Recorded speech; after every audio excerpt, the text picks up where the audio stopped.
Good morning. How's everyone doing? I am back to answer some more Bethyl and TD questions. I've been gone for a little bit because I had kind of a crazy week and a really busy weekend, but I'm hoping to get more than one video out this week. So knock on wood, wish me luck. I will do the best that I can. All right, so next question I have. Hello, do you know if anyone has analyzed the new Daryl Dixon teaser? I can't anything specific on it. There's a scene where they open the back of a truck and find 3 people. They've blurred the face of one person who hides their face. I'm not sure if this indicates Daryl finds Carol, but it doesn't look like her. It definitely a woman, though. Not sure if they're just baiting the audience to think he finds Carol or if it could be someone else. Daryl knows. Some people have analyzed this, and I remember reading something specifically about this that I really liked, and unfortunately, I don't remember who posted it. It's probably one of the people that does a lot of TD posts, so check out Angel the First One and Frangipane Love and I don't know, anyone else who you can go back through my account. Maybe I reblogged it, but I kind of don't think that I did. Anyway, they were specifically talking about the scene, so you're right. The only thing we have in the teaser is that, that shows Daryl. They're trying to ambush a truck. We do see the main villainous woman in it, whose name I am blanking on right now, but she's from season 1, right? And they take these trucks down, they're shooting people, and then they look in the back of the truck. There's 3 people in there. I don't think any of them are people that we know or recognize. They're new characters. And the thing about it is that Daryl looks really shocked. Okay, so obviously, we don't know exactly what's going on in that scene in the show, and I don't know if he really is shocked or not. And the reason I say that is because it could be very literal in that they're expecting to find one thing and they find something completely different, and so that's why he looks shocked. And if that's the case, we don't know what it is. We'll just have to wait for the show to see, right? But sometimes with things like this, too, they could be symbolic of something. So he may not actually be that shocked in the scene. He might just look shocked. And I know that sounds kind of goofy, but they actually do that sometimes when they're being symbolic about something or they're foreshadowing something. So the thing that I remember reading that this person said, and I thought it was really great, I was like, oh man, that's awesome. Why didn't I think of that, was just that this is a foreshadow of him finding Beth. They take down whatever this was, this caravan sort of trucks, and like you said, the face is a little bit obscured. I still don't think it's anybody that we know. It's like a totally new character. But then he's really, really shocked at what he finds. So, I mean, yeah, sure, it could be a foreshadow of him finding Carol, but I also think long term it's a foreshadow of him running into Beth again, too. And that's why the shocked look, because whether he's shocked about what's literally going on in that scene or not, it's also a foreshadow of him coming to realize that Beth is alive in some way. So that's the theory and the hope. But that's about all I got in terms of the teaser. I mean, because it is a teaser, anything we say is complete conjecture anyway. We're just going to kind of have to wait and see what happens. But it is a really interesting scene.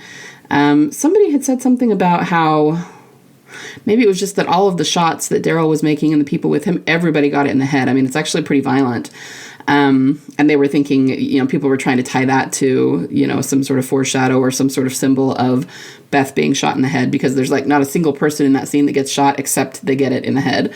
Nobody gets shot in the leg or the shoulder or anything. And I don't know if that's a thing either, but I think that's interesting, So, just check through the TD blogs, because I know some people have said things about it that I did not get around to. I didn't really do a deep analysis on the teaser, but other people have. So, like I said, check the ones that I said, Angel the First One, Frangipane Love. Go through my blog, and anybody that I have reblogged before. Gladriel Jones is another one, but there are others as well. Check through their blogs and see if they've said anything on the subject. I'm sure that you'll find some. All right. Thanks for the question. All right. Do you remember when Daryl argued with Rick for banishing Carol because she killed Karen and David? Do you think that was a foreshadow / prelude to the missing 17 days footage post-Coda regarding Beth? I gotta think about that for a minute. So, yeah, but there's 2 different things coming to mind here. The first one is a definite yes for me, because the whole Karen David situation was a foreshadow of Beth and Daryl's arc. I called it, I used to do posts on this, and it's been a long time since I touched on it. So I'll try and link some of my old posts in the show notes so you can go read them if you want. But I called it the Bethyl side-by-side, Walker side-by-side arc or symbolism, something like that. See, I don't even remember exactly what I called it. But they do this thing where they have two people lying on the ground side by side. Now, ever since season 4, we've usually seen it as a male and a female, but that it actually didn't start that way. The first time we saw it was back in season 2, when Shane and it was, and this is interesting too. It was in 18 Miles Out, which was a Beth episode, which was part of, her suicide or attempted suicide arc. But we saw two male walkers lying side by side wearing law enforcement uniforms, and that was representative of Shane and Rick. And that was when, Shane was really going downhill and they got in a big fight there. Anyway, because they were trying to take Randall away from the farm. And anyway, so then, of course, not too long after that, Shane died. Rick killed him. So I think it is a little bit different than what we see in season 4. But remember that Gimple took over in season 4. So now we're under his purview at that point. And he very well, we've said this many, many times, Galadriel Jones says it a lot, that he went back to previous seasons and pulled from them and started reusing that symbolism just so that the story felt very, very cohesive. So it could be one of those things where he went and saw that side-by-side theme, and he was working on the show in season 2, so he was probably familiar with it and what they used it for. And then he brought it back, in season 4 and started using it much more heavily. So we see Karen and David in their, burnt corpse forms, right, when Tyrese finds them, but it's a male and a female lying side by side. Obviously, we see Beth and Daryl this way in Inmates when they're running and then lie down in the field and are watching the birds, and they're side by side. We see it again. Let's see, what are all the times? I know that we saw two walkers, male and female, side by side outside of Alexandria in 5. It's the episode, I want to say it's like 12 or 13. It's the one where Rick and Daryl and Carol are outside talking about the Alexandrians and they go target shooting. And it's one of the first times they see the W carved into the forehead. So there's a male and a female walker lying there, and they're completely inanimate, like they've already been put down, right? And there's W's carved into their forehead. But again, it's the walker side by side, male and female. And then, of course, we see it in 606.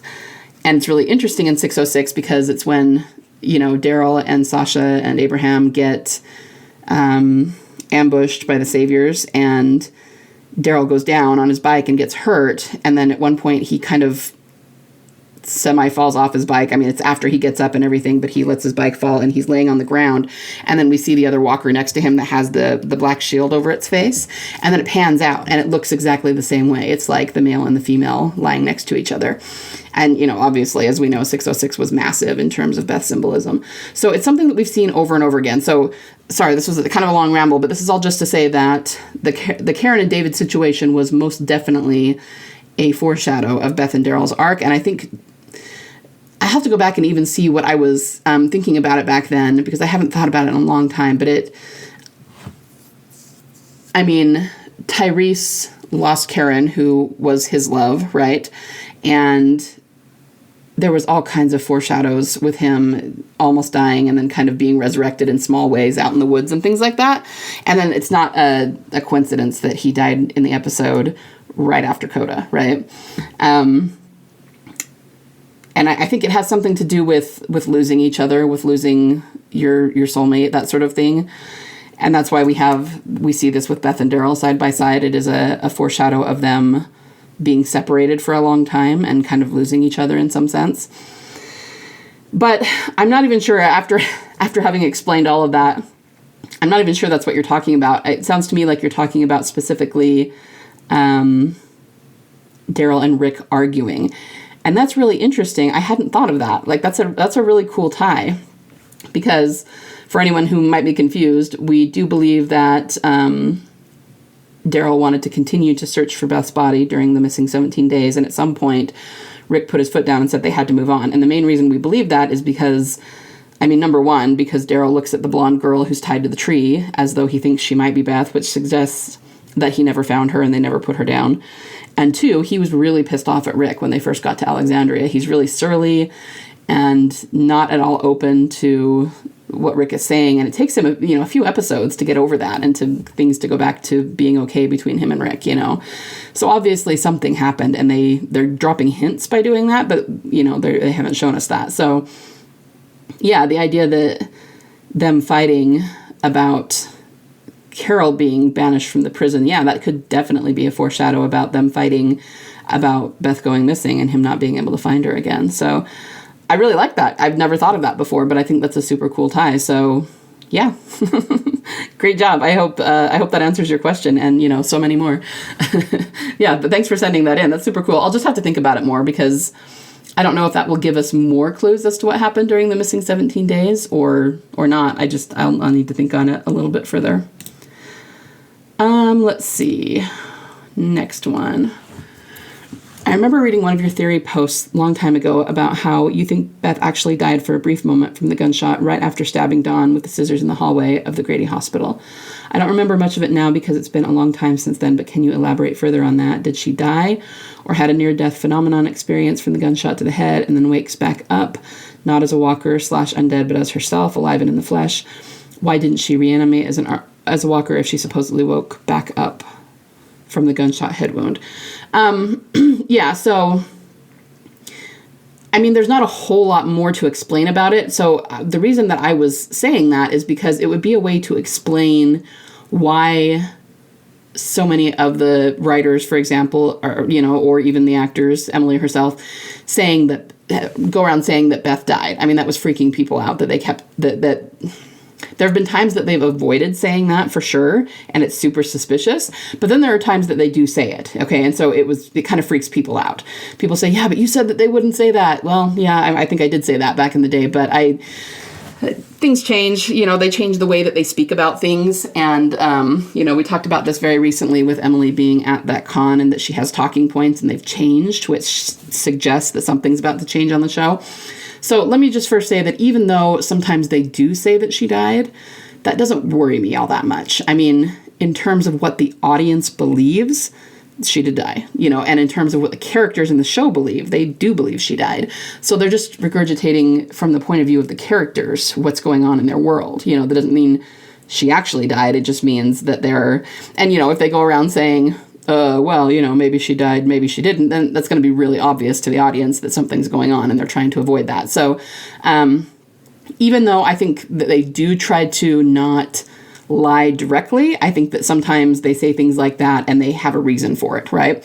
So all I was trying to do, that I was thinking about when I was saying this in those old posts, is that maybe the reason they say that is because she really did die. Not in the sense that she's not coming back, but clinically, her heart stopped beating for a few minutes, because that can happen. People die on the operating table all the time. They die in the ER all the time, and then, they get their heart shocked and they come back. And so I can see it being the case where she actually did die for a few minutes, and so they feel okay saying that.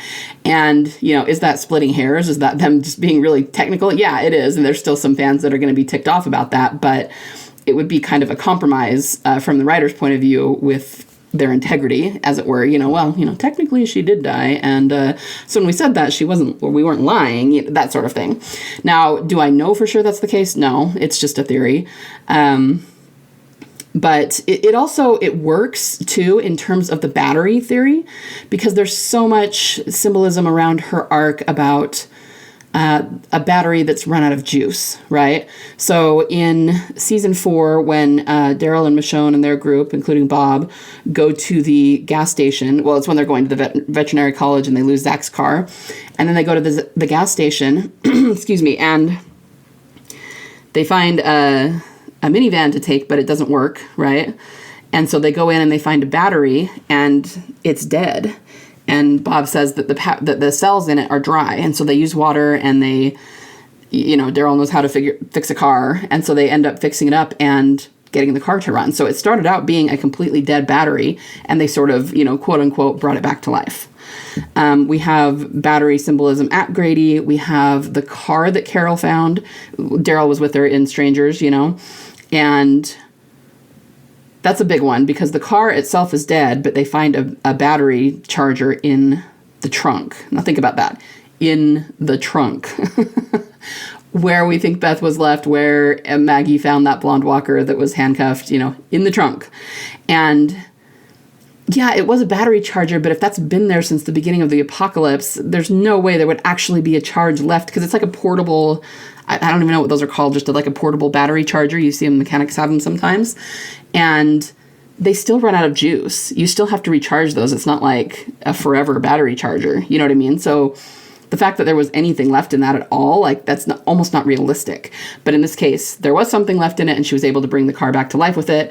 And she was planning to run away, but look what happened. Daryl came out, and they end up getting in that car and going to find Beth. You see what I mean? It's all kind of connected. So the battery symbolism also works in terms of her being, quote unquote, dead for a short time, but then being brought back to life. So and that's basically it. I don't have a whole lot more to that theory other than saying maybe if they can, be splitting hairs and say that she was technically dead for a few minutes, then they feel better about saying that because it's actually literally true, but it's not a reason for her not to come back. It's just a medical thing that happened. So anyway, I hope that answers your question, and feel free to write back in if it didn't.